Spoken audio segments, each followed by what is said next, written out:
Subscribe कीजिए आपके अपने चैनल को, उसके बाद नोटिफिकेशन के लिए बेल आइकन दबाइए ताकि इसी तरह से आपको वीडियो प्राप्त होती रहे। धन्यवाद।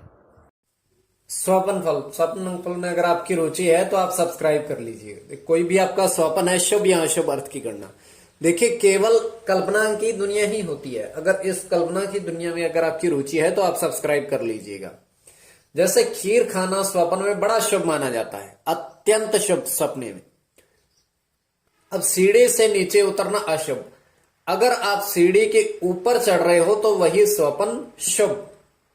तो अलग अलग वस्तुओं या अलग अलग समय में देखे गए स्वप्न के अलग अलग अर्थ। तो शुभ या अशुभ, सीढ़ी वही है किंतु नीचे उतरना अशुभ, ऊपर चढ़ना शुभ। अर्थ बदल गया। तो अगर आपकी इसमें रुचि है तो आप सब्सक्राइब कर लीजिएगा, थोड़ी बहुत भी। तो चलिए, आज जो आपके स्वप्न जो आपने भेजे थे उनका शुभ या अशुभ क्या अर्थ बनता है। हर हर महादेव, जय माता दी। प्रिय दर्शकों, कैसे हो आप लोग? उम्मीद करता हूं कि आप अच्छे होंगे, स्वस्थ होंगे और खुशहाल जिंदगी जी रहे होंगे। और ये मैं हमेशा प्रभु से आपके लिए प्रार्थना भी करता हूं, करनी भी चाहिए कि आप सब अच्छे हो, स्वस्थ हो, खुशहाल हो, आपका जीवन खुशहाली भरा हो, समृद्धि भरा हो, आपके जीवन में कोई कष्ट कोई परेशानी ना आए, यही हमारी कामना है। तो एपिसोड पसंद आए तो आप लाइक कर दीजिएगा, आपका धन्यवाद। तो आप सब्सक्राइब कर लीजिएगा ताकि इसी तरह से आपको वीडियो प्राप्त होती रहे। स्वप्न, देखिए कल्पना की दुनिया के स्वप्न कल्पना की दुनिया ही है। अगर उसमें आपकी रुचि है और आप ये जानना चाहते हो कि स्वप्न का अर्थ क्या बनता है, शुभ या अशुभ, तो आप सब्सक्राइब कर लीजिएगा।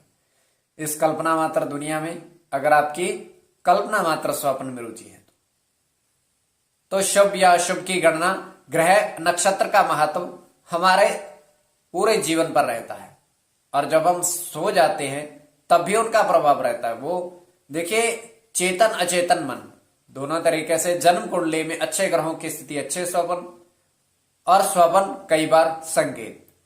तो चलिए, आपके जो स्वप्न आपने भेजे थे आपको बताते हैं और आप सब्सक्राइब कर लीजिएगा। तो स्वयं का स्वप्न हम बताते हैं। प्रथम तो ये तृतीय पहर का है, 1:08 समाप्ति का समय। तो हम देख पा रहे हैं कि 4 समानांतर नदी बह रही है, एक साथ बह रही है। ये पहली, दूसरी, तीसरी, चौथी समानांतर है। छोटे छोटे अंतराल पर, थोड़े थोड़े अंतराल पर, उन पर अंतराल तो है। 4 नदी बह रही है और प्रथम नदी में 2 पुष्प तैर रहे हैं। पुष्प मतलब फूल, गुलाब की। और द्वितीय, तृतीय और चतुर्थ नदी में स्नान कर रहे हैं और वहां पर स्नान हो रहा है महात्माओं साधुओं का। और द्वितीय नदी में 3 महात्मा, तीसरे नदी में 4 और अंतिम नदी में 1 महात्मा स्नान कर रहे हैं। केवल ये स्वप्न की बात है, केवल स्वप्न की बात है कि सपने में हमने देखा। तो चलिए, जो आपके स्वप्न आपने भेजे थे उनका शुभ या अशुभ क्या अर्थ बनता है। स्वप्न फल में, अगर स्वप्नों के फल में अगर आपकी रुचि है तो आप सब्सक्राइब कर लीजिए। प्रथम स्वप्न जो आपने भेजा था, आपने स्वप्न में देखिए 3:36 समाप्ति का समय। समाप्ति का समय भी बड़ा महत्वपूर्ण होता है जब आप समाप्त करें स्वप्न को। ये चौथे पैर का स्वप्न है वैसे तो। आने वाले समय में ये भी बताएंगे तो कब स्वप्न आपका फलित होगा, नहीं होगा।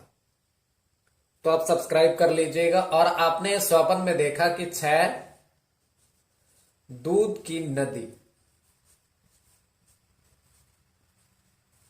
6 दूध की नदी और उसमें पुष्प खिले हैं काफी सारे।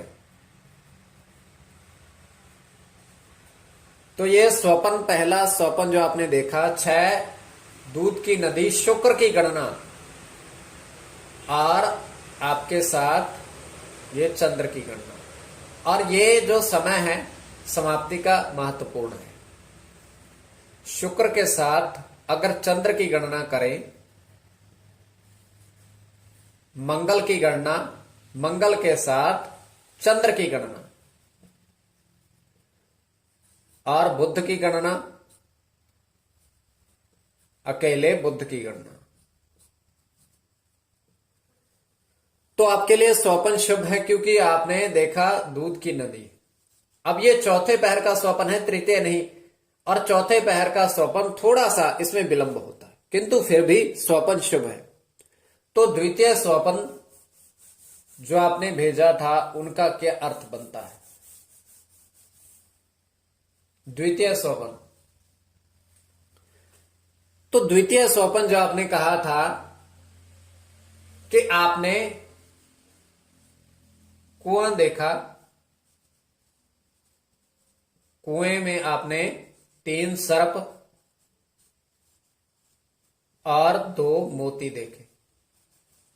यह स्वप्न तो शुभ है, मोती देखना तो शुभ माना ही जाता है। अब देखिए इसमें अगर गणना करें केतु के साथ चंद्र की और केवल केतु की और केवल चंद्र की गणना और गुरु के साथ केतु की गणना, गुरु के साथ चंद्र की गणना, तो स्वप्न शुभ। और आप सब्सक्राइब जरूर कर लीजिएगा अगर आपकी इसमें रुचि है तो। किस तरीके से प्रभाव रह सकता है, नहीं रह सकता है, तो आप सब्सक्राइब कर लीजिएगा।